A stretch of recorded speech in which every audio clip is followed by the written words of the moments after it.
আসসালামু আলাইকুম। এই এয়ারপোর্টের ভিতরে 2024 সালে সবই ঠিক আছিল। আজকে 2025 সালে এক নতুন দরবেশ বাবার আগমন হয়েছে। আজকে নাকি একটার বেশি দুইটা আন্ডার প্যান্ট কিনলো, এটাও নাকি অবৈধ। একটার বেশি দুইটা শার্ট পরলো, এটাও নাকি অবৈধ। আর দুইটার বেশি মোবাইল নিলে নাকি এটাও অবৈধ। এটা কোন 25 সালে আমরা বাস করতেছি? আর নতুন এক দরবেশ বাবা আইছে আমাদের প্রতিটা প্রবাসীদের ব্যাগ কাইটা কাইটা চেক করবে কেন? মোবাইল কি অবৈধ হয়? আমার একটা জিনিস মাথার ধরে না, আজকে প্রবাসীদের ব্যাগ চেক করতেছে, দুইটার বেশি মোবাইল নেওয়া যাবে না। এই আইনটা কেডা বাস্তবায়ন করছে ভাই? এই আইনটা কেডা চালু করছে এয়ারপোর্টের ভিতরে? অবশ্যই আমরা তার চেহারাটা দেখতাম চাই। দেখি হ্যাঁ প্রবাসীরা হুটকি মারা লইয়া বাঁচে কিনা মরে। আমাদের শ্রদ্ধেয় বড় ভাই শাহিন ভাই এবং কি শিপন ভাই, আপনারা প্রতিবাদ করবেন আর প্রবাসীদেরকে এই বিষয়ে একটু সচেতন করবেন। অবশ্যই প্রতিটা প্রবাসীকে ঘুমন্ত অবস্থা থেকে জাগিয়ে তুলবেন এই এয়ারপোর্টের কর্মকর্তার বিরুদ্ধে। আজকে শুধু মোবাইল আর দুইটা আন্ডার ফ্যান নিলেও নাকি এটাও অবৈধ হয়ে যায়।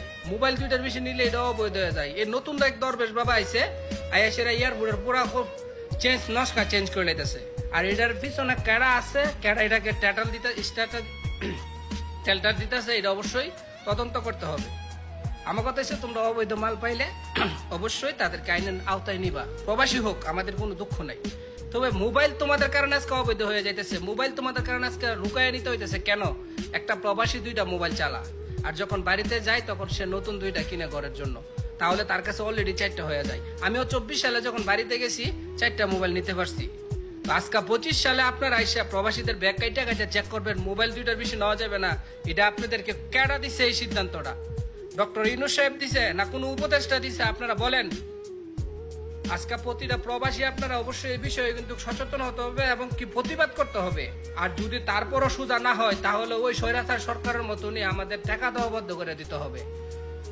সে হোক ডক্টর ইউনূস, সে হোক জামাত ইসলাম, সে হোক বিএনপি, তাতে আমাদের কিচ্ছু যায় আসে না। আমাদের প্রবাসীদেরকে যেন এয়ারপোর্টের ভিতরে কোনো হয়রানি না করে, আমাদের প্রবাসীদেরকে যেন কোনো রকমে আমাদেরকে বিভ্রান্তের মধ্যে না ফেলা ওরা।